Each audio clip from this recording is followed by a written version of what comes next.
When Lisa and I got married, I pulled a bait and switch on her.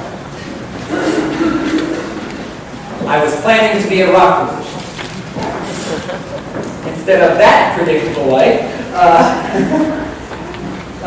she ended up married to a pastor. And when I was still planning to make my mark in the music world, I spent a lot of time studying the lives of great performers.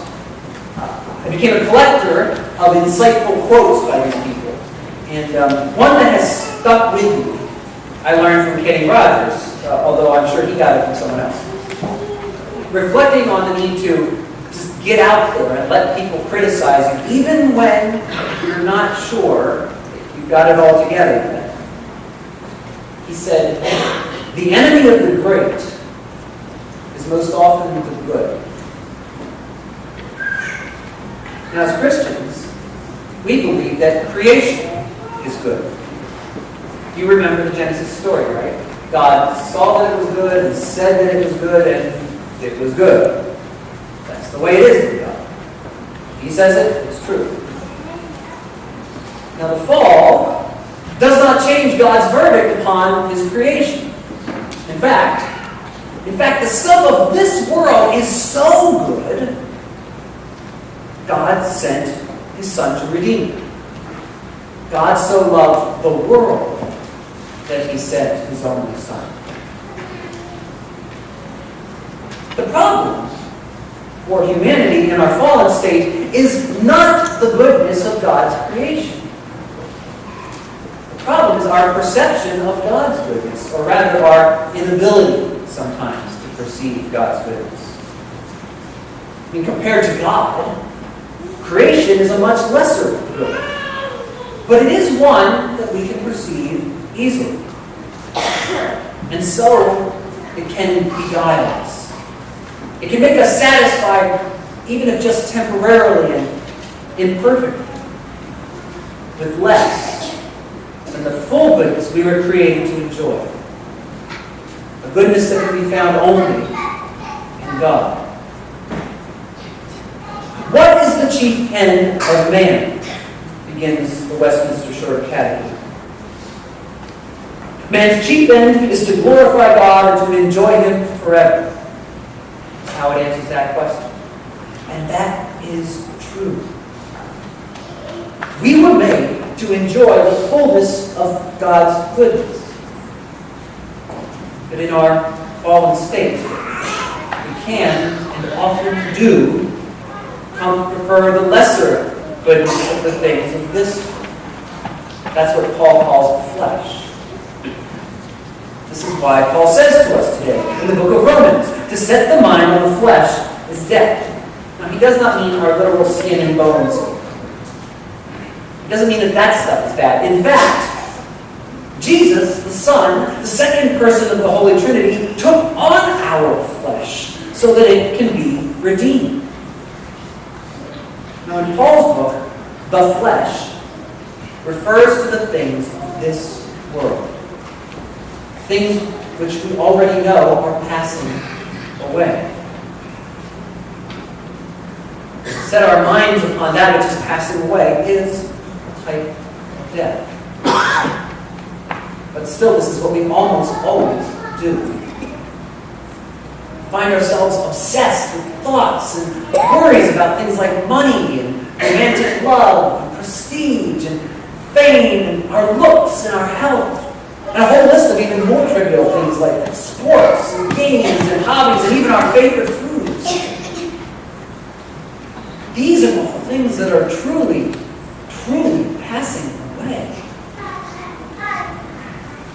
When we find our things, we find our minds returning unbidden to some topic, something that gives us less than the fullness of life for which Jesus came, to which Jesus promises us, we have become slaves to what Paul called the flesh.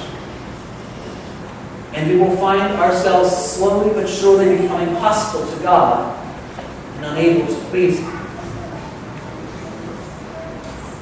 Now, the Lent discipline of fasting helps us first to become aware of and then to break this cycle of enslavement to the things of this world. By giving up something we love, something that's good, we first discover how important it's become to us. How much we have truly set our minds upon the things of the flesh.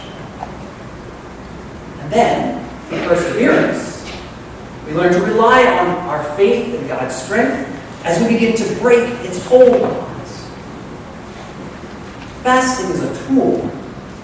It's a tool for learning how to let God free us from our enslavement to the flesh and help us set our minds upon the things of the Spirit, which alone, as Paul tells us, is the path to life and peace. Fasting is our chance to hear Jesus say to us, as he did to Lazarus in this morning's gospel, come out from that place of death. Unbind him. Let him go. And aren't we all searching for that kind of peace, that centeredness, that wholeness? I once knew a man whose thinking had become so fleshly that it had settled into addiction. Alcohol, in his case. Now, in order for him to reclaim some portion of the fullness of life for which he had been created, his life needed to become one long fast from the very thing that had become the point around which his body, mind, and soul revolved. When I met him, he had better than 20 years clean.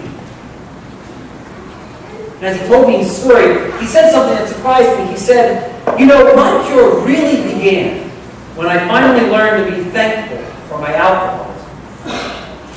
And this kind of struck me strange, so I said, well, what do you mean?